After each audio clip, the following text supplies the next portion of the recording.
Hello, everyone. Welcome to Hmong Student Union's podcast. My name is Lou, and I have Nana, and we'll be your host today. Nana, you want to introduce yourself? I would love to. Hello, my name is Nadita, or you can call me Nana, and I am a student at the University of California, Davis, and I am HSU's historian. I'm Lou. I am HSU's advisor, and I am an academic advisor at UC Davis. So today, the purpose of the Hmong Student Union podcast, Nana, do you want to share the purpose? Yeah, to start off, we will explain the purpose. So the purpose of the Hmong Student podcast aims to provide a space that is safe for others to share their experience and voice their thoughts on various topics or issues that interconnects with our communities, and we bring to surface any concerns that anyone may have or questions raised by our members, and we want to bring those who have those experiences and share it with our community. And that's why we have our guest speaker today. Yeah, so our guest speaker is Pazao Lor. They use the pronouns she, hers, they, and they participated in the 2018-2019 Sacramento, California pageant. Pazao is currently the president of Hmong Student Association Fresno at the University of Fresno State and the Fresno State AAPI student speaker for the graduates of 2021. Welcome, Pazao. It's an honor to have you here today. And how are you doing? I am doing very lovely today. What about y'all's? I'm doing great. Definitely excited for this podcast. How about you, Nana? Same. Super exciting. I'm nervous. Me too. Just because it's our first podcast hosting this podcast, but to share off today, the topic is the Hmong pageants. And so, Pazao, you participated in the 2018-2019 pageant in Sacramento. Can you share with us your experience? And it can be in regards to the pageant structure and your most memorable moments. Thank you so much. Yes, I have participated in the pageant of 2018-19 in Sacramento. And just to reflect back, my experience was very wild, from traveling from where I'm located all the way to Sacramento every weekend for 2 months to rehearse, and then just searching for sponsors, searching for outfits, and creating speeches and creating your talent rounds and everything. It was just so crazy and empowering because you find a different version of you in all the things that you do. And for me, starting out, it was really, I think I remember myself as this really shy individual who wants to do something to impact my Hmong community. And so going in, I was very nervous and I was very scared and I didn't know what the outcome would be. And then I competed and I took second. And after I took second, you would think that the journey stops there, but it doesn't. It continues on. And as you move forward with your title, you really learn more about the Hmong community and you really just give back in the way that you can. And you connect and you meet with so many individuals. And I think that's one of my most memorable parts of being a pageant sister, a pageant woman. You get to connect with people that you never knew were out there, and you receive so much support from specific individuals that you never thought that they would be there for you. And I think just the whole process, it's just so much to explain, and I don't know where to start because this was 2 years ago. Yeah. Why don't you go ahead and ask me more questions? I can wrap my head around everything too. No, that's good. Let's start at the beginning. How did you become interested, and how long did it take you to prepare for the pageant? Okay, so funny story. When I was in high school as a freshman, I the Hmong club at my high school back then, they created a pageant, and I didn't really know what that was. I just knew that, oh, it's something about competition. And so the president at that time, she reached out to me and she said, hey, Pazao, do you want to be a part of this pageant because we don't have enough competitors? And I was just like, okay, sure, why not, right? I didn't really think much about it. I just told myself, yeah, it's too like a right? So I just dived right in, and then I was only 14 at that time, so I was very oblivious to a lot of things. And I don't know what happened, but I just knew that I placed first in high school, competing against I believe 12 others, and it was co-ed. And I just, from that moment on, I took pageant more seriously because I didn't think that it would be something significant to me because I didn't know about it, right? So after that placing, I was inspired to learn more about pageant and what their platforms were and why people do it. And so I did plan on competing. I did plan on competing for Hmong pageants, but my family, we actually started vendoring. So every year I wouldn't be able to compete because I would be helping my mom vendor. And so I would just be at the sidelines watching pageant sisters compete and win and all that stuff.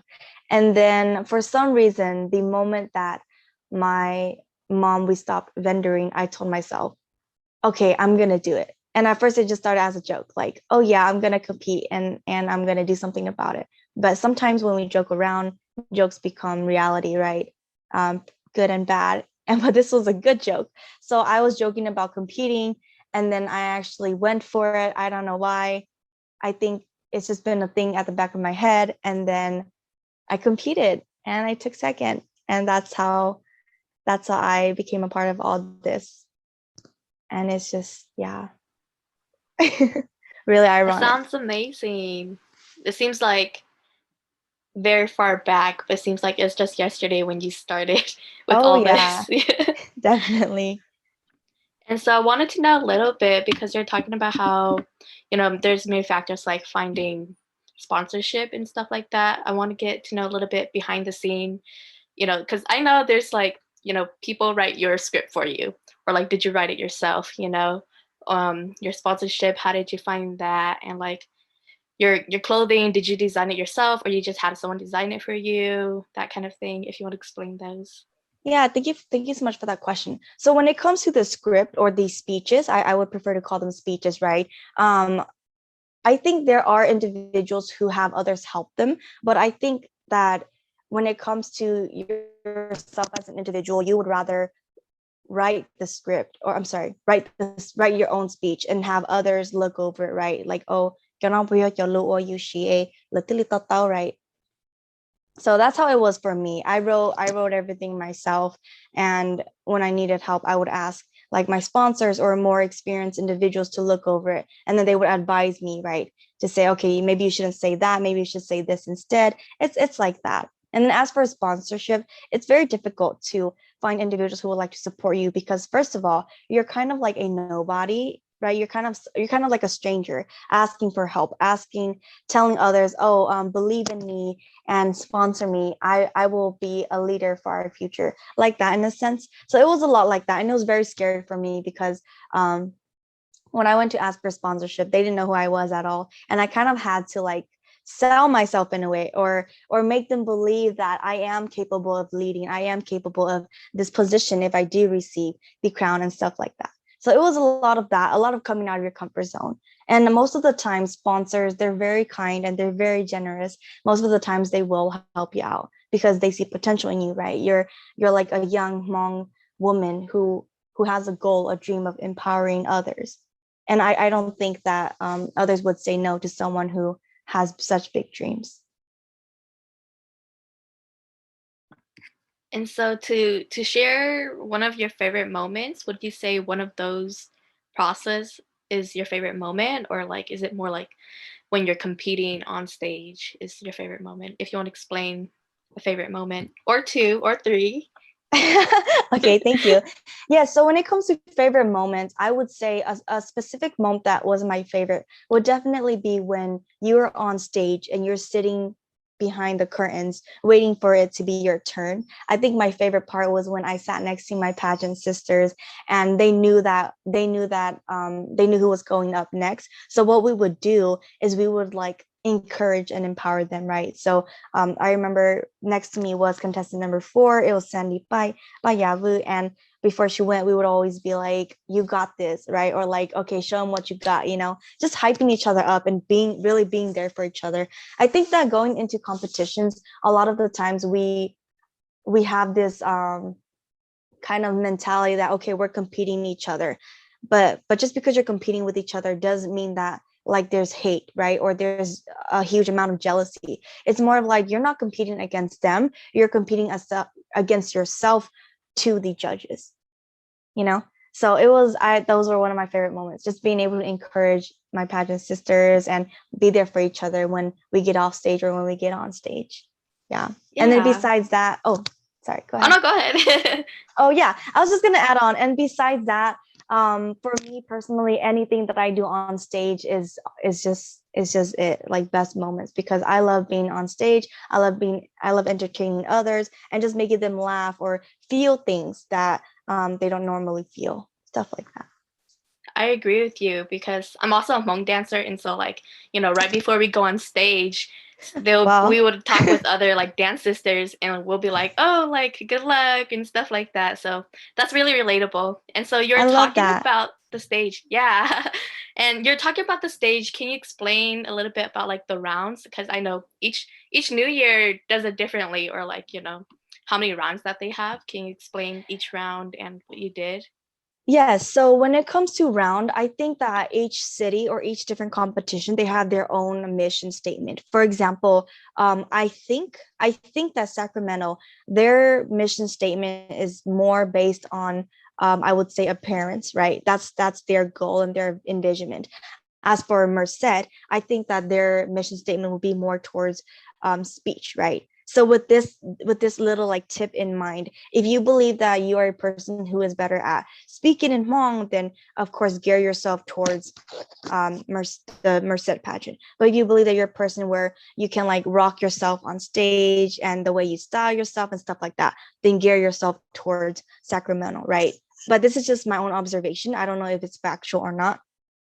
And so when it comes to round for Sacramento, there are about 3 rounds. There's the speech round where you talk about your platform. You talk about what you can do with the statement that they give you. For example, a statement that they gave me was, what can you do with other Hmong orgs that you know of or all around the state that you can collab with? Like the question was something like that. And with that question, you consider what you think you can do as an individual, and then you speak about it, right? So that's the first round, platform round. And then the second round would be, of course, talent round, right? I'm not too sure, but I do know that in other cities, they do like bathing suit round and stuff like that. But for Sacramento, my year, we did a talent round, and it just showcases another side of us. And that's always fun, right? And then the third round would be the most intense round. It's the question round, where you really do have to answer any questions and you don't know what it is. And you have to be able to think about it at the top of your head. And when you do answer, it's like, it is intimidating and it is scary because you don't want to say the wrong things, right? You want to be confident in what you know. And so those are the 3 main rounds that a lot of pageants usually have. I'm not too sure about other rounds, because I do know that for Merced, there's like multiple rounds of speeches. Yeah. So there's something that like, popped in my mind as you're saying that. So a trick that I learned, or like I figured from like, some other like pageant friends, is that during the question round, they would ask the question, like ask the MC to ask the question again so they get time to think about it. I was wondering if like, any other tricks like during the rounds or something like that. Okay, no, actually that is very good. Actually, I think someone did tell us that one time, and I think that is a really good trick. I wouldn't say a trick, but I would say when you are on stage and you're very nervous and there's that question round, I would say a tip would be to breathe it out and take time speaking. Because I think when we're nervous, we speak really fast. And then when we speak really fast, we try to connect the dots and respond. But if you speak slowly and you breathe it out and you make space, I think that gives you more time to just calm down and more time to really answer the question in a way where it's true to you. Yeah. Yeah. And in relation to these rounds, what approach or strategy did you use to make decisions on your talent, your platform, in your speech? Thank you for that question. So I grew up in an environment where I've taught myself how to how do I say this? I grew up noticing that mental health is kind of hard to talk about in the Hmong community, because I went through some things myself, and with that topic, I realized that it's something that we need to do something about that, right? We need to do something about mental health. We need to be able to talk about it and just really spread that kind of awareness. So going into this competition, I didn't know what I wanted to do, but when I heard the question, which was how would you collaborate organizations to give back to the community, something like that, I've always held mental health really close to my heart, and I've always been really aware of people and their feelings and how they treat each other. So for me, I made that my platform, and it was very difficult to talk about that because there aren't any mental health terms that you can really say in Hmong. For example, depression, right? Like, how would you say depression in Hmong? And there isn't really a specific word, so we would just have to describe that feeling, which is like like that, right? And so I took what I wanted in my heart, and I just used it for every round that there was. Like, I applied it to everything. Yeah, that's something that I did. I love that. Yes, I agree. Mental health is stigmatized everywhere, really, not just in the Hmong community. And I so appreciate you bringing awareness to it. And so that leads us into the next component, which I was very interested in knowing. I know that with pageant comes a lot of praise and also criticism. And how did you manage that? Oh, thank you so much for that question. Okay, where do I even start? So when it comes to praise, it's really like a lovely feeling because you feel very appreciated by others. You feel very supported, and you feel like you're on top of the world because people appreciate who you are and they appreciate the things that you're gonna bring to the table.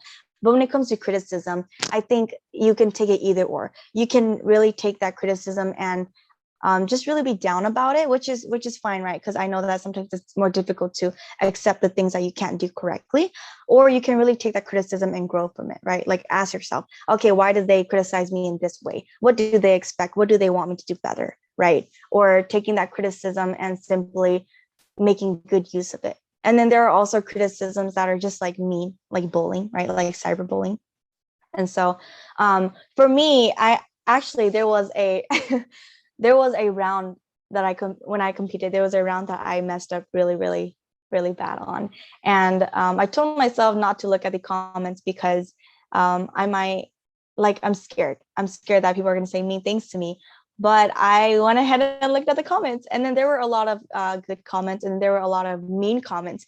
And I thought that I was going to be sad or start crying or just like, oh no, I'm a bad person or something. But when I read those comments, I started laughing because I understood that the people that judge you, they don't know what you go through, you know, like they don't know the process of it. They're not the person in your shoes competing. Like, I think there's also a lot of stigma when it comes to pageant as well, like pageant sisters. Like I think in the past there was a lot of like drama or it's okay, like shikilo or gossiping, or like a lot of just putting down, or like, oh no, she should have won, no way she should have won. Like I'm sure that exists, but I think at the end of the day, if you notice that, like, you gotta be the person who stops that kind of bad toxic behavior, you know. Don't be someone who tags along. Yeah, you're right. Maybe this other person should have won. It should be like, no, I believe that everyone deserved their titles fairly, right? Or I believe that these individuals did what the best that they can, right? To bring each other up, not bring each other down. Yes, snaps to that. I agree.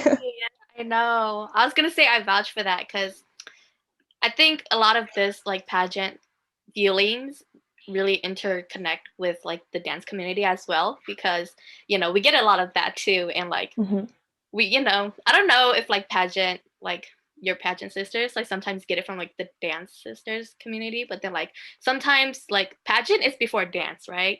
And so like we always kind of see like what happens behind the scenes as well. And so like we get like a lot of that, and like I feel like what we feel is always the same for like each other as well.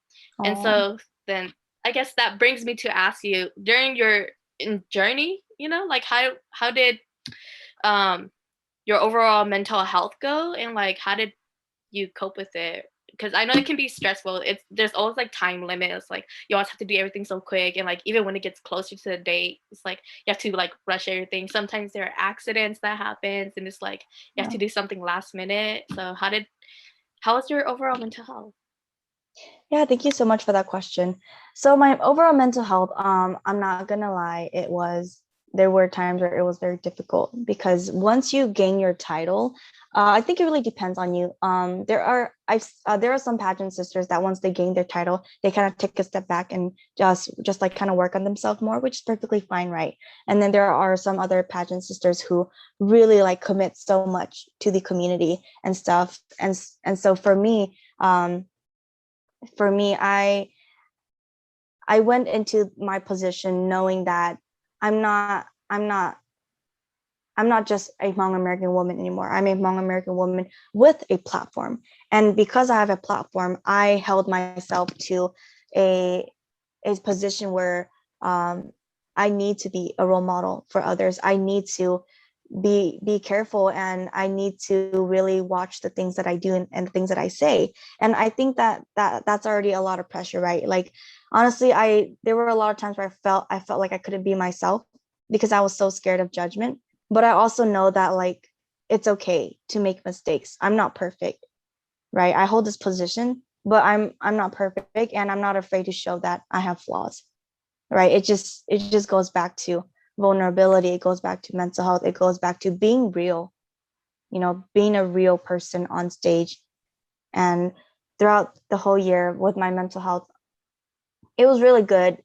And then it was really bad. And when I say it was really bad, it's like the pressure, I'm not too sure if others see it too, or is it just me? But I really push myself to do the things that I want. And I really pressure myself, because I feel like if I'm gonna gain this title and not do anything about it, then I don't think I deserve the title.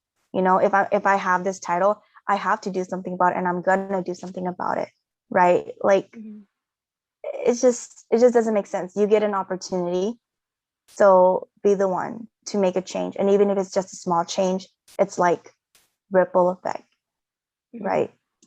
And because like you have so much to do, and like what you just mentioned, do you feel like you had time for yourself at all, or like you didn't have time for yourself? And like how many hours, or like how many days, and like nights of sleep, those kind of things did you spend, and things like that?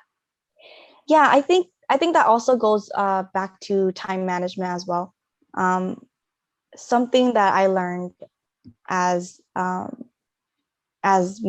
president of HmSA is that when you become something, you don't gotta be it, right? Like when you become a Miss Hmong, you don't. It's not a place where, okay, you're Miss Hmong, you gotta be perfect. It's like when you become Miss Hmong, that's a space for you to grow to become Miss Hmong, right? You can't expect yourself to become something overnight. It's a space for you to grow to become a Miss Hmong, or the Miss Hmong that you want to be for your community. It's like that. So it goes back to time management. Even though there were nights that it was like tough and we didn't get a lot of sleep and stuff like that, at the end of the day, it's like, okay, take care of yourself first. Take care of yourself first. like the Hmong people, they can wait, right? They can wait for you to do whatever you got to do, because you got a whole year. And I think it's okay too if sometimes you can't do it and you feel like you can't take it anymore, right? That's why you have your pageant sisters there to support you. You have your family to support you, and the org that sponsored the whole pageant competition. You have them to support you as well. I agree. That's very nice. Yeah, I thank you for sharing. I am so curious to know. It does sound like you built a very strong sisterhood. Was there any like fun things you guys did, when you weren't rehearsing, or did you have any fun rituals, like a chant? I don't know, before you went on stage. So during the competition, I think because everyone is very nervous right before they get on stage, we don't really get a chance to bond a lot. It's more like, okay, change, rehearse, like that. So the only bonding moments we get is right when we sit next to each other, right before we go on stage. And then we just kind of like, okay, good job, right? And then when we come back off stage, it's like rehearsing for the next round, or grabbing food, or like finding where our outfits are, because outfit change, oh my goodness, so much work. Y'all already know how long, Sure. we take to dress up and stuff. It's crazy. But besides on stage, after the competition, I definitely had a wonderful time with my pageant sisters, because when I placed second with my team in Sacramento, we collaborated with the ones that placed in Merced and the ones that placed in, I think it was just Merced, actually, the ones in Merced and Sacramento. So there were about 6 of us. And then throughout the whole year, we did a lot of like collaborations together. And I think that was super cool, because I've never actually seen other pageant sisters collaborate with other individuals that placed, I think. Yeah. So like, Go ahead. go ahead. No, I was just gonna add on. I was like, so like, there's a lot going on, right, during that time. Like, cause then you're collaborating. Have you ever collaborated with them before? Like when you're talking about like Merced? Yeah, we collaborated. We actually came together one time and went to the senior home. I forgot what it was called, just so long ago, but it was located in Sacramento, and we just had a whole event there, performed our talents, did activities with the seniors there, and it was very lovely. And then there were a few more events that we did together, and not just that too. We went on vacation together. Like all of us went hiking together one time. It was super cool. That sounds so nice. And actually it's very empowering too, because when you meet your pageant sisters on stage and behind stage, it's like you only know a little bit of what they show on the outside. But once you collaborate with them and you start working with them and go on vacations with them, you really know who they are and how they came to be. And I think that's just a very beautiful aspect of having a pageant sisterhood, right? Because you grow with them, you empower each other, and you just tell each other about like your dreams and your goals and the things that you do. And even after your turn, where you pass down your title, you stay connected to them and you continue supporting each other. And I think that's just very beautiful. That's great. Yeah, it is great. It really does sound like beyond the titles and beyond the performances and the presentations and speeches, right? Yes. More to the pageant experience that we don't get to see. And thank you so much for sharing that. I'm sure that there are, me myself too, I didn't know any of that. It's definitely good to hear that there are experiences like that, and that you get to network with so many people outside of Sacramento. Yes, absolutely. And so I think what you're explaining about like going on a trip together with them, I think that's a nice segue into like a little next question for you. What would, like, explaining a little bit what it was like afterwards, after you were competing. Did you go on trips again, or like, and did you still keep connected with your pageant sisters? Did you collaborate with any of them? That? Yeah, so definitely that question just goes back to what I was explaining earlier about collaboration. Yeah, we did a lot of collaborations together. Besides the senior event, we actually attended a fashion show in, I think, LA. I Oh, think it wow. was in LA. Yeah, it was really cool. All of us pageant sisters were just there supporting Hill Tribe. Y'all know Oh, Hill oh Tribe yeah. fashion. Yeah, because I believe Hill Tribe was invited to a really famous like fashion event, and then we attended in support of them, and it was really awesome because we gave out tickets to incoming guests. We kind of regulated things, and it was just super cool, That's right? great. Yeah, and we're actually planning another hiking trip together just to catch up again after the pandemic. Yeah. That's nice. And so was there, man, I don't know how to ask this, but was there anything like you want to share related to your pageant that you did um afterwards, after getting your title, or like after passing down your title? Oh yes, definitely. So after I passed my title, Either like one. It could be when you got your title or okay. after title. Okay, thank you. Yeah, so I'll go ahead and talk about when I got my title first. So when I received my title, I made it a goal to do something every month, like the least something every month with my title to like represent or to give back. And I think I accomplished it, even though I missed like 3 months, which is fine because I was going through a lot at that time. I think I accomplished it.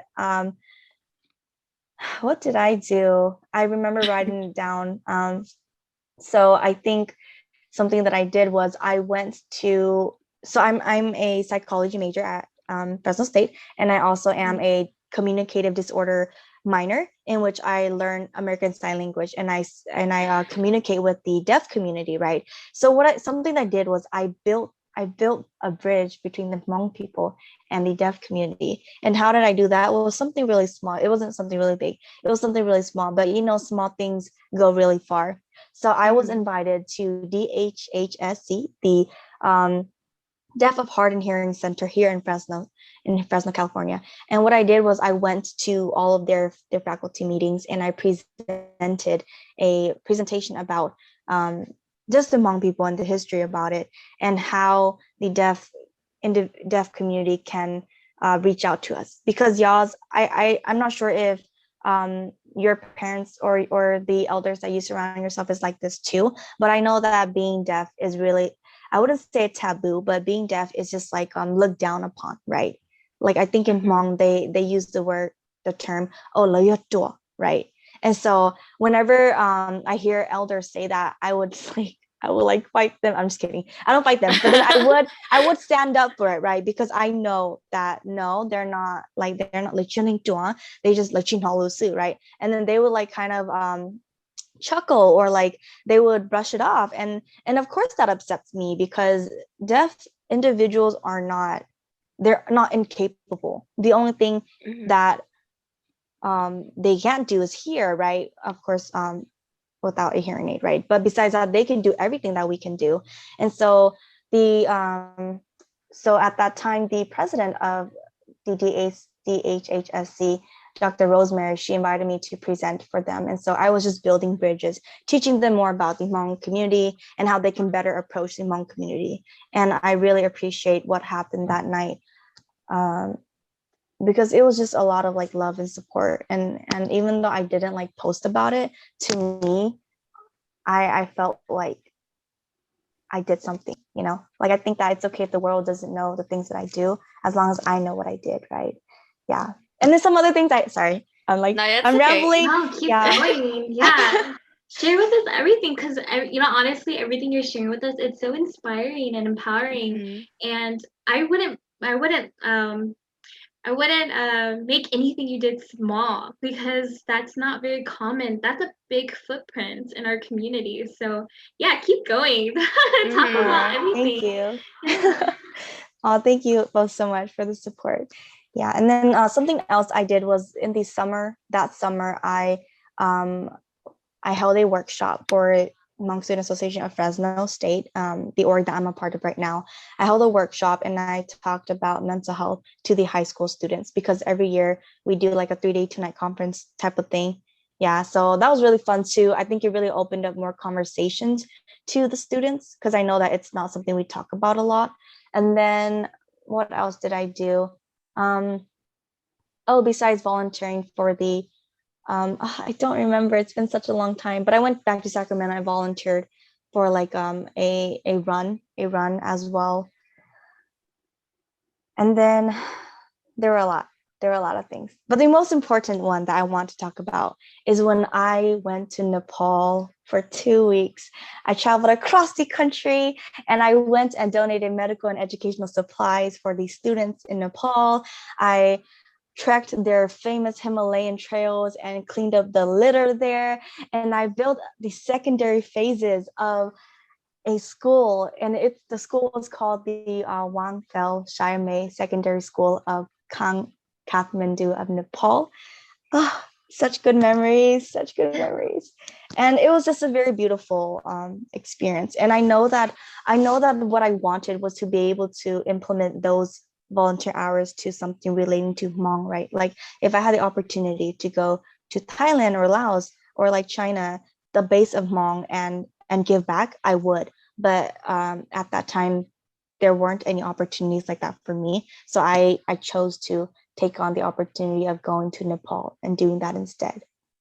And I think that I'm not sure if I would be ridiculed for not focusing on Hmong people, but I think it's also very healthy to represent and go to other cultures and countries as well. So that's something I did, and it was very lovely and empowering and insightful. Yeah. And especially communities that we could relate to that are underrepresented. And yes, I love that. Yes. Yeah. And so thank you so much for your service with the community and for the planet Earth too, because you yeah. Yes, thank you for doing that. And so,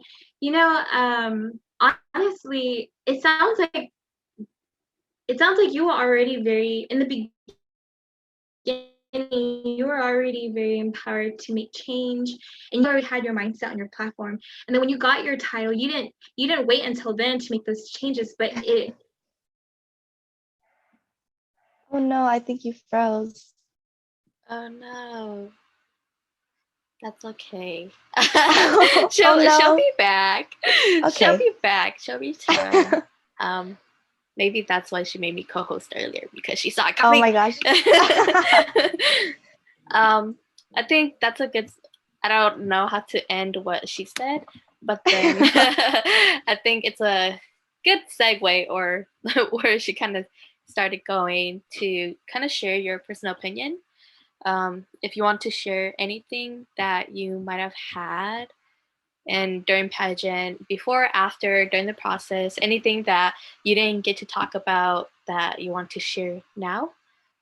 It could be anything, whether it doesn't have to be one thing. If there's a lot of things you want to share, go for it. Okay. Yeah, so I did consider if I wanted to share this or not, but I might as well share it because it's an experience, right? Mm-hmm. So during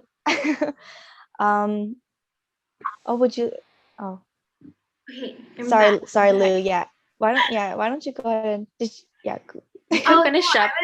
I was just saying that's what out of this conversation, it's very inspiring to hear your story, because it sounds like a great opportunity beyond just being in a competition, beyond a crown, beyond opening up opportunities externally. It really opens up your own feelings and your own internal motivations. And that is so great to hear, because again, I had no idea. And so it's so good to hear that part of the pageant experience.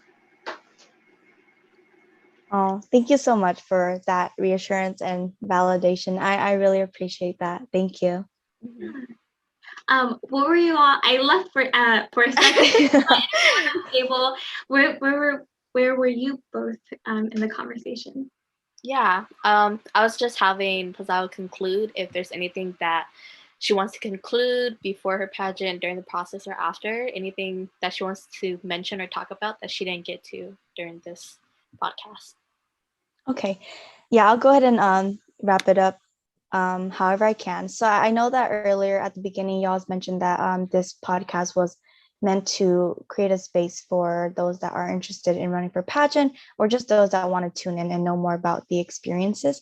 So I'm going to make this small little story statement for those that are interested in running for pageants in the near future. So during my competition, I had a round that I did very poor on, and it was the speech round. And basically, what happened was I froze up because I was very nervous, and yeah, it was I did feel upset. But now that I think about it, I'm very proud that I was my truest self, because what happened was I made my speech and then I forgot my lines because I was too nervous, and I froze up for a while, actually. I don't know how long. And then I ended my speech, and then I had to put my mic away and I had to finish my walk. And I think in that moment I felt very scared and embarrassed, right? But what I did next amazed me. Like when I think about it, I'm just like, wow, who are you, Pazao, right? So what I did next was, even although I messed up, I put my mic back and I confidently turned around and I finished my walk like that. And I was the most confident I ever was. And even though that's what people see, the moment I walked off that stage, I remember just falling to the ground and crying my eyes out. And no one saw this but the background people. And it was so crazy because I was like, oh no, I'm such a horrible person. I'm going to fail. I can't do this anymore. Like all those negative thoughts came rushing in. And then at the corner of my eye, my coordinator, Mary, shout out to Mary Yang, I love you.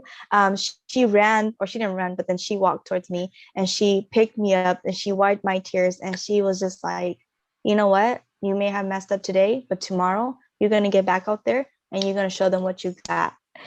And when she did that, I was like, oh my gosh, who are you? And I just felt so empowered. And I just felt like, you are right. You know, you may have messed up now, you may have fallen, but you need to come back twice as powerful. And that's exactly what I did. So just a tip, or just like an insight for those who are interested in running for pageant. When you do run for a pageant, or in anything that you do, number one, always be your authentic self. And number two, when you make a mistake and you notice it, come back stronger. Don't let it weigh you down, right? Because your mistake in that moment, it does not define all the things that you have inside of you to give back. And if you really want that title, that platform, if you really want to be able to impact the world, like, fight for it. And of course, be kind and fight for it, like for yourself, you know. But yeah, that is it for what I have to say. And also thank you both so much for giving me this opportunity. Y'all are amazing. Y'all are so active during the pandemic, so goodness, props to you all. Thank you. And yes, I love that story. Thank you so much for sharing that. Shout out to your coordinator. Wow, that's so great. I honestly hope that this inspires our listeners to be involved with the pageant in any way or form. And I hope to, based on what you've shared with me, it's very empowering to be more involved in the community and go beyond just what we think, what we've seen. And you touched again when you were talking about working with building a bridge between the Hmong community and the deaf community, going all the way to where was it, the Himalayas? Yeah, wow, I love it. Thank you so much for your time, Pazao. Nana, do you have anything to say? I think I already said almost everything. I feel like the feelings are already interconnected because, you know, in the community that we both, you know, participated in, it's very close. Our feelings are mutual. And so I feel like I don't really have to say anything because we both know how each other feels. But kudos to you. Congratulations. Late congratulations. Thank you. But I hope that, you know, it's always a learning journey for all of us. And I hope that, Yes. you know, we did learn something out of it. And I hope that you continue to do what you do. And yeah. Yeah, And I see that you're the president of Hmong Student Association at Fresno State. Do you guys have any upcoming events that you want to share? Actually, right now we are just working on volunteering opportunities. We're just passing out PPE packages. So it's just COVID supplies to all the farmers in Fresno at this time, because it's very difficult, and a lot of people, they need help, they need supplies, and they don't know where to get it. So right now we're just passing those out on our own time. Yeah. I love that. Thank you so much for doing that. So yeah, that's our time. Thank you again. It's been an honor to share this space with you. All right. Thank you so much. Y'all have a lovely day. Thank you. Bye. Bye-bye.